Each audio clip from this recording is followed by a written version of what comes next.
வணக்கம் and welcome back to Khelo Dimaag Se presented to you by Dream11.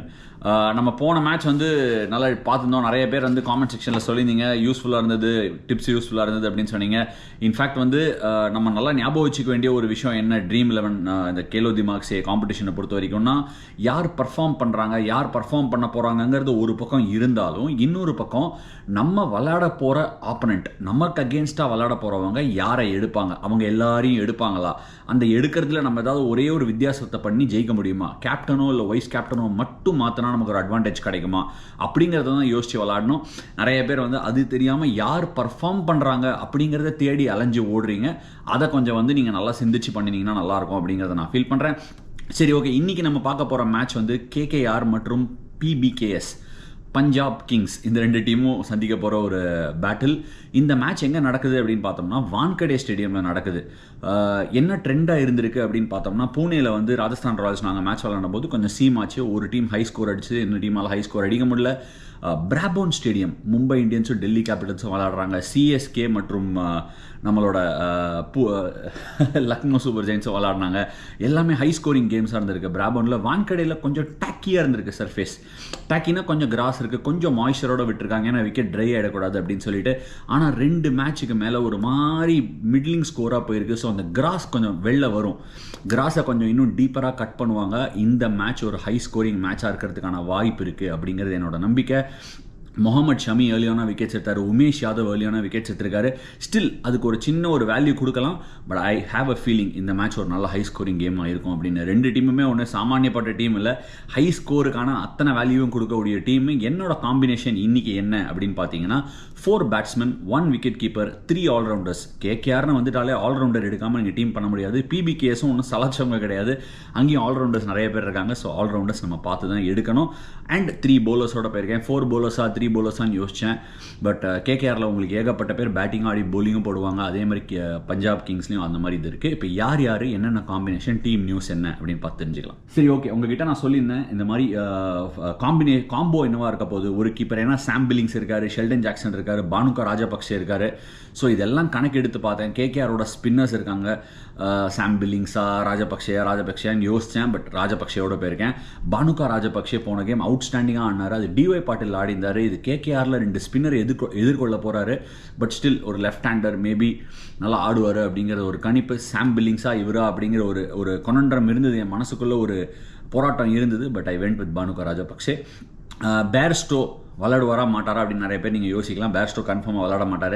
ஏன்னா இப்போ தான் PBKSோட அவங்களோட இன்ஸ்டாகிராம் ஹேண்டிலில் பார்த்துட்டு வரேன். 6 hours ஆகோ தான் பொட்டி படுக்கையோட ஊர்லேருந்து வந்திருக்காரு, செக்கினே பண்ணியிருக்காரு ஹோட்டலில். ஸோ 3-4 டேஸ்க்கு அவர் விளையாட முடியாது. ஸோ அவர் இல்லை இந்த மேட்ச்சுக்கு, நமக்கு அந்த பிரச்சனையே கிடையாது.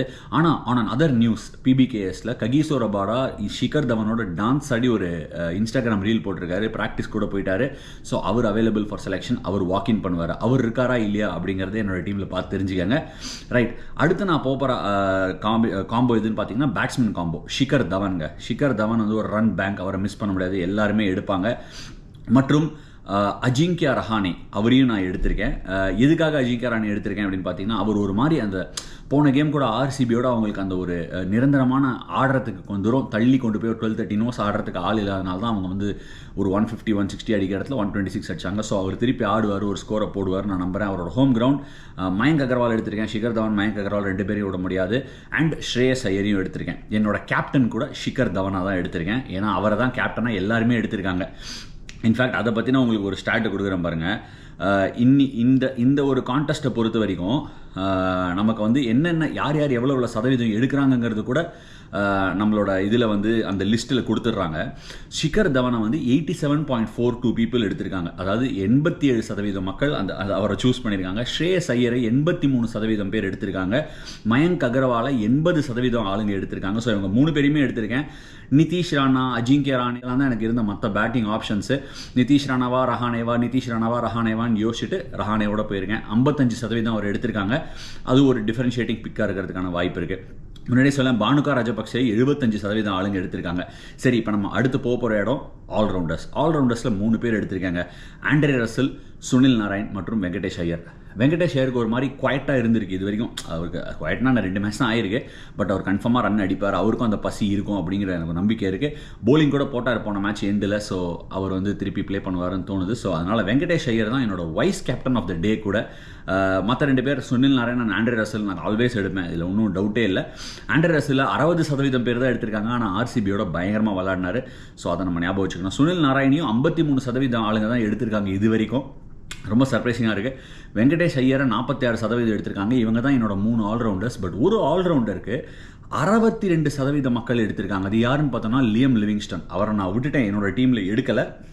காரணங்கள் என்ன அப்படின்னா, அவர் என்கவுண்டர் பண்ண போகிற 2 ஸ்பின், வருண் சக்கரவர்த்தி மற்றும் சுனில் நாராயண். ஆப்வியஸ்லி அவர் சம ஃபார்மில் இருக்கார். ஸோ அந்த ஒரு காரணத்துக்காக என்னோட மனசில் இருந்து அப்படி எடுத்திருக்கேன். ஏன்னா என்னால் வந்து சுனில் நாராயணும் ஆண்ட்ரே ரசலையும் விடுறதுக்கு மனசில், Venkatesh Iyer top of the ஆர்டரில் வராரு. ஸோ அதனால் யோசித்தேன், 4வது ஆல்ரவுண்டராக எடுக்க முடியும்னா கண்டிப்பாக லியம் லிவிங்ஸ்டனையும் எடுத்திருப்பேன். சரி, இப்போ நான் என்னோட போலர் செக்மெண்ட்டுக்குள்ளே போய்ட்றேன். உங்களுக்கு போலர்ஸ் 3 போலர்ஸ் எடுத்திருக்கேன், நான் முன்னாடியே சொன்னேன் உங்ககிட்ட. ஸோ அந்த 3 போலர்ஸ் யாருன்னு பார்த்தோன்னா, உமேஷ் யாதவ் எல்லாருமே எடுப்பாங்க. அவர் கிட்டத்தட்ட 90% ஆளுங்க செலக்ட் பண்ணியிருக்காங்க. வருண் சக்கரவர்த்தியை கிட்டத்தட்ட 40% தான் ஆளுங்க எடுத்திருக்காங்க. பட் இந்த கேம் அவர் இன்னும் ஒரு 2 for 25 ஃபினிஷ் பண்ணுவார் அப்படின்னு ஒரு சின்ன ஹஞ்சு. எப்போதுமே ஒரு KKR Kings 11 பேட்டில், இந்த பேட்டில் அந்த ஸ்பின்னரில் போய் நிற்குமோ அதுதான் KKR கேட்ஜோ அப்படின்னு தோணி வருண் சக்கரவர்த்தி எடுத்திருக்கேன். அப்புறம் பாயிண்ட் குறைவுகள் காரணமாக 2-3 ஆப்ஷன் இருக்குது, ககிசோ ரபாடா கூட போகலாம் அப்படின்னு சொல்லிட்டு. பட் என்னோட ஆல்ரவுண்டர்ஸை நான் ஸ்டாக்அப் பண்ணதுனால மயங்க் அகர்வால், ஸ்ரேயஸ் ஐயர் மற்றும் ஷிகர் தவான் எடுத்ததுனால ரொம்ப ஹை ப்ரைஸ் பாயிண்ட் போயிடுச்சு. ஸோ என்னால் 9 கோடி கொடுத்து ரபாடாவை எடுக்க முடியல. டெஃபினட்டாக ரபாடா எடுக்கணும்னு நீங்கள் ஆசைப்பட்டீங்கன்னா எங்கேயா ஒரு பேட்ஸ்மேன்லையோ இல்லை ஆல்ரவுண்டர்லையோ காம்ப்ரமைஸ் பண்ணோம். ரசலை விட்டுட்டு லியம் லிவிங்ஸ்டன் எடுத்தீங்கன்னா கண்டிப்பாக நீங்கள் ரபாடாவை எடுக்கலாம். பட் நான் ரபாடாவை விட்டுட்டு அர்ஷ்தீப் சிங் எடுத்திருக்கேன். ஏன்னா அர்ஷ்தீப் சிங் எடுத்துகிட்டு 2 ஓவர் டெத்தில் போடுறாரு, நல்லா பண்ணியிருக்காரு. ஒரு வளர்ந்து வரும் இளைஞர். அவர் மேலே எனக்கு கொஞ்சம் பர்சனலாக பிடிக்குன்னு வச்சுக்கோங்களேன். ஸோ அவரையும் எடுத்திருக்கேன். ஆனால் அவர் நிறைய பேர் எடுத்திருக்காங்க, எடுத்துகிட்டு 50-60% மக்கள் எடுத்திருக்காங்க. ஸோ இதுதான் என்னோட காம்பினேஷன். திருப்பி ஒரு தடவை முதலேருந்து சொல்கிறேன். கீப்பர் பானுக ராஜபக்சே, பேட்ஸ்மேன் 4 பேர், ஷிகர் தவான், ஸ்ரேயஸ் ஐயர், அஜிங்கியா ரஹானே மற்றும் மயங்க் அகர்வால். ஆல்ரவுண்டர்ஸ் 3 பேர், சுனில் நாராயண், ஆண்ட்ரே ரசல் மற்றும் வெங்கடேஷ் ஐயர். அதுக்கப்புறம் போலர்ஸ் 3 பேர், உமேஷ் யாதவ், வருண் சக்கரவர்த்தி மற்றும் ஹர்ஷ்தீப் சிங். என்னோட கேப்டன் பார்த்தீங்கன்னா ஷிகர் தவான், அவர் தான் எல்லாரும் எடுத்திருக்காங்க. வைஸ் கேப்டனுக்கு நான் வெங்கடேஷ் ஐயருக்கு போயிருக்கேன். இதுதான் என்னோட டீம். இந்த வீடியோ பார்த்து என்ஜாய் பண்ணிருப்பீங்கன்னு நம்புறேன். ஹோப்ஃபுல்லி நான் சொன்ன எல்லா கருத்துக்களையும் வச்சுட்டு உங்களோட ஓன் இன்ஸ்டிங்க்ட் படியும் நான் சொன்ன சில கிரிக்கெட்டிங் ஆஸ்பெக்ட்ஸையும் வச்சு சேர்ந்து ஒரு நல்ல டீம் பண்ணுங்கள். அண்ட் ஹோப்ஃபுல்லி அந்த நல்ல டீம் உங்களுக்கு நிறைய வெற்றிகளை தரும் அப்படின்னு சொல்லி வாழ்த்துறேன். Until the next video is made, all the best.